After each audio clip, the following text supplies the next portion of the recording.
So a new foreign tax was just proposed by the government of Canada.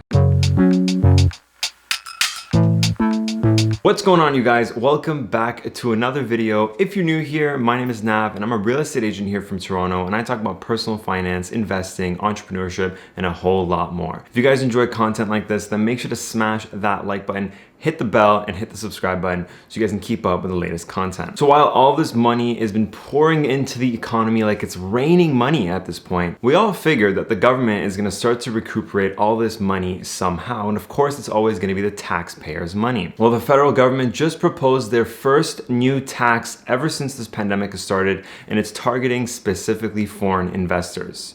That's right, guys, they are targeting the foreign investors who are parking money here and leaving their homes vacant. So we're gonna read this article word by word and see exactly what they mean. So in this new budget, the first pandemic era new proposal for a tax that would target foreign investors who leave properties sitting empty through a national 1% tax on the value of the non-resident or non-Canadian owned real estate. Let's elaborate on this a little more. What does this mean exactly? Well, we know that the Toronto real estate market is hot as cakes and really nothing can stop it. I swear, if a meteor was to hit the city, it would still go up like 20% over a year. It's a common conversation that we have a housing issue in Toronto, and either we have very low inventory or housing is just really expensive. And not just that, but there's a lot of money to be made in the Toronto real estate market. So after pouring money into the economy, literally putting cash into a helicopter and flying it over the city and it raining money, we all knew this money was gonna get recuperated somehow. So here we are, and the government is targeting the foreign investors first. I'm sure there's gonna be more coming, but this is what we're hearing first. So a 1% tax is what they want to charge to the foreign investors who are buying real estate in Toronto and either are not living in them or not even renting them out. They're leaving them completely vacant. And the whole purpose of this is because not only we have a housing issue in Toronto and that we don't have enough inventory for buyers and sellers or even renters, families who are looking for homes, but they're also looking at all this profits that these foreign investors are making, and I guess they want a little piece of that cake as well. So this is quite interesting, really. I mean, let's continue to read on this. Starting in 2023, all owners of residential properties in Canada, aside from Canadian citizens and permanent residents, would be required to file a declaration with the CRA detailing each property they own. Owners would also be able to avoid the tax if their properties are either leased out for a minimum during the calendar year. So let me just make this clear. You can be a foreign investor and buy real estate in Toronto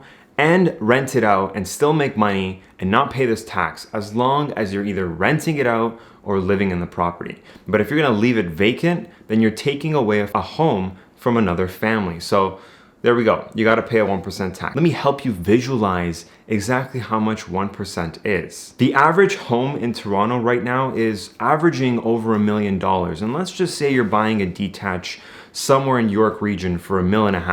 1% assessed value on $1.5 million, your house is vacant. I mean, you're probably making some crazy amount of equity, but you're leaving the home vacant. You're out in Miami, you're living there 12 months a year, you're not renting out this home in Toronto.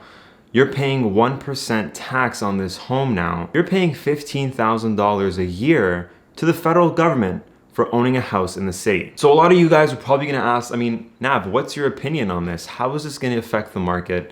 What does this mean exactly? And I'll be truthfully honest, guys, I don't think this is gonna do anything.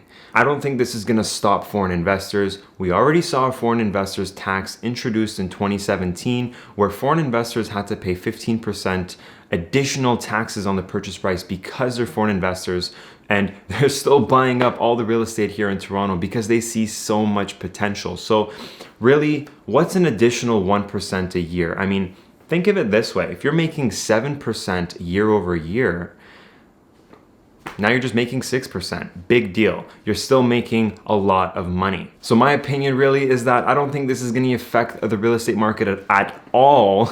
I don't think it's going to affect foreign investors at all. It's not going to make them think twice.